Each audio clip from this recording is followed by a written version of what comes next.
पारू या मालिकेचा आजचा एपिसोड जबरदस्त झालेला आहे. आज आपल्याला जबरदस्त ट्विस्ट पाहायला मिळणार आहे. आपण ज्या क्षणाची आतुरतेने वाट पाहत होतो तो क्षण आलाय. दिशाचे सगळे प्लॅन तिच्यावरच उलटलेत. आदित्य सरांनी एका मागून एक पुरावे सादर केलेत.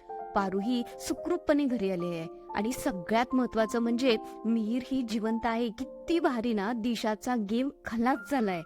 तर ते कसे हे आपण पाहूयात.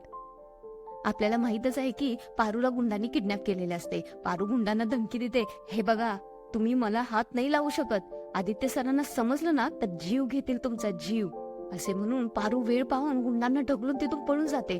आदित्य सरी आता पारू ज्या गाडीने आले असते तिथे येऊन पोहोचतात. ड्रायव्हर म्हणजेच पवन अंकल गाडीच्या तिथेच उभे असतात. त्यांनाही गुंडांनी बेदम मारहाण केलेली असते. पण आता आदित्य सरांना सर्व हकीकत सांगतो. आदित्य सरी आता खूप घाबरतात. पारूच्या खूप काळजीत असतात. ते जोर जोरात पारू पारू म्हणून हाक मारत असतात. इकडे पारू मात्र स्वतःचा जीव मुठीत धरून जिकडे मार्ग दिसेल तिकडे पळत असते आणि पाठीमागून गुंड तर पाठलाग करतच असतात. तोपर्यंत इकडे प्रीतम सर खोलीतून बाहेर येतात आणि गुरुजींना सांगतात, गुरुजी पुढच्या विधींना तुम्ही सुरुवात करा. तोच पाठीमागून अहिल्या मॅडम येतात आणि गुरुजींना म्हणतात, थांबा गुरुजी. आणि प्रीतमला म्हणतात, प्रीतम तू अजूनही सांग, तुला नसेल ना करायचं लग्न तर आपण थांबूया तिथे. हे बघ, हे सगळं तुझ्या भल्यासाठीच चाललं होतं, पण तूच जर खुश नसेल या लग्नात तर आपण थांबू. काही हरकत नाहीये. तू जो निर्णय घेशील त्यात मी तुझ्या सोबत आहे.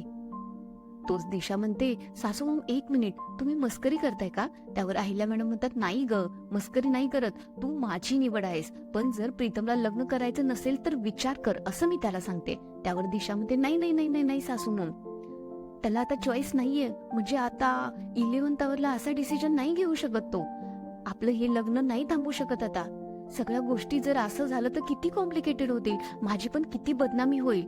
हे असे दिशा म्हणत असतानाच प्रीतम सर मध्येच म्हणतात, आई मी या लग्नाला तयार आहे. आता प्रीतम सरच असे म्हणत असतील तर अहिल्या मॅडम तर का ऑब्जेक्शन घेतील. आता दिशाही खूप घाई करू लागते. ती गुरुजींना म्हणते, गुरुजी चला पटकन पटकन विधी चालू करा. तिला तर हेच हवे असते. आता गुरुजी विधीनं सुरुवात करणार तोच आदित्य सर पारूला घेऊन येतात. इथे डायरेक्ट आदित्य सरांनी पारूची एंट्री दाखवली आहे. म्हणजेच आदित्य सर गुंडांशी लढतात, त्यांच्या तावडीतून पारूला सोडवतात आणि परत ते किर्लोस्कर एम्पायर मध्ये येतात, हे दाखवलेलं आहे. आदित्य सर प्रीतम सरांना म्हणतात, प्रीतम हे लग्न करायची तुला काही गरज नाहीये. तोच अहिल्या मॅडम म्हणतात, आदित्य अरे काय चाललंय हे सगळं. त्यावर पारू अहिल्या मॅडमना म्हणते, थांबा देवी आई. आदित्य सर नेहमीच त्यांच्या भावाच्या मागे खंबीरपणे उभे असतात. तोच पारूला विचारतो, पारू अगं तू ठीक आहेस ना? ते खूप काळजीत असतात. पारू म्हणते, मी ठीक आहे, तू काळजी नको करू. आणि आता इथं बी समजा ठीक होईल. तोच आता दिशा चिडते आणि पारूला म्हणते, इथं काय ग ठीक होईल, तुम्ही यायच्या आधी तर सगळं ठीकच होतं आणि काय गोंधळ लावलाय या सासू मॉम, सांगा ना तुम्ही. त्यावर अहिल्या मॅडम म्हणतात, अगं दिशा त्यांचं काय म्हणणं आहे ते तरी ऐकून घेऊ. दिशाची मॉम आता अहिल्या मॅडमना म्हणते, आता खूप झालं, माझी मैत्रीण आहेस म्हणून मी गप्प बसले इतके दिवस, इतकं सहन केलं इतके दिवस, पण आता नाही. आता माझ्या मुलीच्या आयुष्याचा प्रश्न आहे आणि मुळात या मोलकरीण पारूला या घरात इतकं महत्व का दिलं जातं आणि आत्ताही लग्न थांबवलं जातंय तेही या पारूच्या सांगण्यावरून. मला कधी कधी प्रश्न पडतो, या घरची मालकीन अहिल्या तू आहेस की ही मोलकरीण पारू. तोच दिशा म्हणते, प्रीतम चल चल पटकन लग्नाला सुरुवात करूया.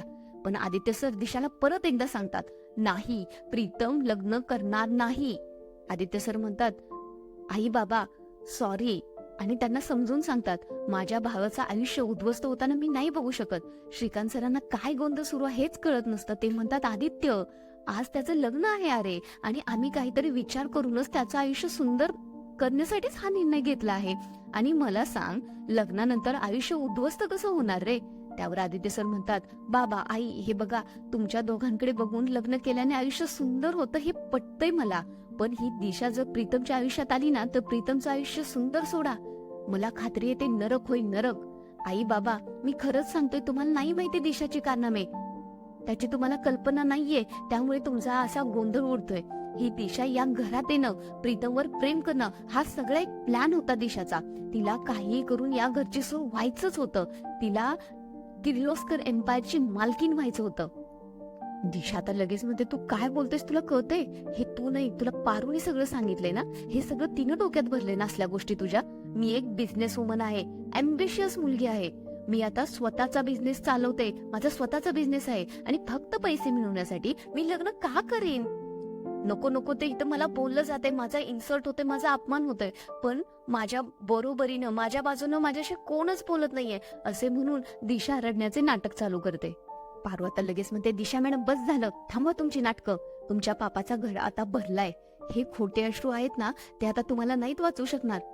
आदित्य आई बाबांना विचारतात, आई बाबा मला एक सांगा, या घरावर घरातल्या कुठल्याही सदस्यावर जर एखादं संकट आलं तर त्याला धाडसाने समोर जायचं, हेच संस्कार केलेत ना तुम्ही माझ्यावर. मी आज तेच केलंय. याआधी तुम्हाला काहीच सांगू शकत नव्हतो कारण माझ्याकडे कधीच कुठलेही पुरावे नव्हते, पण आज माझ्याकडे पुरावे आहेत. पापाचा भागीदारही आहे आणि साक्षीदार पण आहे हिचा. आणि कंपनीतले मनोज दादा आणि त्यांच्या सहकाऱ्यांना आदित्य सर आतमध्ये बोलवून घेतात आणि आदित्य सर अहिल्या मॅडमना विचारतात, हे सगळे आपल्या कंपनीमध्ये बरेच वर्षापासून काम करतात ना आई, आता म्हातारे झालेत, जुने झालेत, मग आपण ह्यांना का म्हणून त्यांच्या कुटुंबाची जबाबदारी घ्यायची आपल्यावर. आदित्य सरांचे हे बोलणे ऐकून अहिल्या मॅडम खूप चिडतात. त्या म्हणतात, आदित्य खबरदार, त्यांच्यापासून काही बोललास तरी. पडत्या काळात 1 रुपयाचा पगार न घेता त्या खंबीरपणे माझ्या पाठीशी उभे राहिले. या कंपनीच्या प्रत्येक विटेवर तुझ्या इतकाच त्यांचाही अधिकार आहे, त्यामुळे त्यांना काढून टाकण्याचं पाप तू मनात सुद्धा आणू नकोस. तोच दिशा आता खूप घाबरते आणि सासू माम माझं चुकलं, आपल्या कंपनीच्या ग्रोथ साठी मी यंग एम्प्लॉईजना हायर काढलं आणि म्हणून मी या ओल्ड एम्प्लॉईजना काढून टाकलं. आणि मनोज दादाही अहिल्या मॅडमना सांगतात, होय मॅडम, या दिशा मॅडमनीच आम्हाला तडकाफडकी कामावरून काढून टाकलं, पण नंतर आदित्य सरांनी आम्हाला बोलावून घेतलं फोन करून आणि परत आम्हाला कामावरती रुजू केलं. अहिल्या मॅडम ही आता विनम्रपणे त्या सर्वांना म्हणतात, दादा, सगळ्यांबरोबर जे काही घडलं त्याबद्दल मी माफी मागते. तुम्हाला तुमच्याच कंपनीतून कोणी काढू शकत नाही, या आता तुम्ही, असे म्हणून ते लोकही आता निघून जातात. दिशा मॅडम आता सासू मामना कन्व्हिन्स करू लागतात, पण पारू लगेच म्हणते, आता कुठे तर सुरुवात झालीये दिशा मॅडम. तुमच्या पापाची यादी इतकी मोठी आहे ना, तुम्ही देवी आईंसमोर लोटांगण जरी घेतलं ना तरी ते कमी पडेल. आता आदित्य सर सांगू लागतात, फक्त कामगारच नाही तर माझी केबिन सुद्धा हिनं काबीज केली, माझी पोस्ट पण ताब्यात घेतली, माझ्या केबिनची नेमप्लेट सुद्धा हिनं बदलली, कंपनीच्या पॉलिसीच्या विरोधात जाऊन बरेचसे डिसिजन घेतले आणि सगळे चुकीचे निर्णय घेतले. अहिल्या मॅडम आता मोहन काकांना विचारतात, हे खरं आहे का? त्यावर मोहन काकाही म्हणतात, हे सगळं खरं आहे वहिनी. दिशाने घेतलेले सगळे निर्णय कंपनीच्या हिताचे नव्हते. मी तुम्हाला सांगणार होतो, पण ही दिशा म्हणाली हे सगळे डिसिजन तुम्ही घेतले आहेत म्हणून. पुढे आदित्य सर सांगू लागतात, मारुती मामाला तर आजारी असताना हिनं ओला शर्ट घालायला लावला आणि दार उघडून त्यांना सलाम करायला लावला. अहिल्या मॅडम दिशाला हे खरं आहे का विचारतात, तेव्हा दिशा म्हणते, सॉरी, माझं चुकलं सासू मॉम, त्या दिवशी मला खूप राग आला होता आणि कोणाचा तरी राग यांच्यावर निघाला. पण पुढे आदित्य सर म्हणतात, आई, चुका सुधारता येतात ग, पण गुन्ह्याचं काय? ही दिशा अट्टल गुन्हेगार आहे, अट्टल गुन्हेगार. आणि आई, या दिशाने आपल्या पारू सोबत काय केले बघ, तिची काय अवस्था करून ठेवलीये. आणि पारूच्या या अवस्थेला ही दिशाच कारणीभूत आहे. एखाद्या गुन्हेगारासारखं गुंडांना सुपारी देऊन पारूला किडनॅप केलंय तिने. आणि एवढ्यावरच ती थांबली नाही, तर तिने गुंडांना सांगितलं होतं की हिला मारून टाका पारूला आणि बॉडी जंगलात फेकून द्या. श्रीकांत सर आता पारूला विचारतात, अगं पारू, हे खरं आहे? पारूही म्हणते, हो, हे खरं आहे आणि घडलेला सर्व प्रकार सांगते. आणि आपले आता सगळेच प्लॅन आपल्यावरच उलटतायत हे पाहून दिशा अहिल्या मॅडमना म्हणते, हे सगळं खोटं आहे, हे सगळं खोटं बोलतायत. सासू मॉम, इतके दिवस मी घरातल्या कुणालाच काहीच नाही सांगितलं, पण आता सांगते. आदित्यला मी आवडते, तो माझ्या मागे लागला होता, मला सतत म्हणत होता की प्लीज माझ्याशी लग्न कर. मी कितीतरी वेळा त्याला समजावण्याचा प्रयत्न केला की असं नको करू, अरे मी तुझ्या छोट्या भावाची होणारी बायको आहे, पण त्यानं नाही ऐकलं. मी जेव्हा त्याला नकार दिला तेव्हा त्यांनी मला त्रास द्यायला सुरुवात केला. मी एकटी कुठे सापडली की तो मला साईडला घेऊन जायचा आणि मग माझ्याशी बोलायचा, काय काय ते बोलायचा. मी फक्त आपल्या घरच्यांची बदनामी नको व्हायला म्हणून कुणालाच काही बोलत नव्हते. आणि सासू मॉम, आदित्य फक्त मलाच नाही तर या पारूला देखील, असे पुढे बोलणार तोच. प्रीतम सर खूप चिडतात आणि दिशाला खाड करून कानाखाली देतात आणि म्हणतात, 1 नंबरची खोटारडी मुलगी आहे ही दिशा, माझा भाऊ स्वप्नात सुद्धा असं करायचा विचार सुद्धा करू शकत नाही.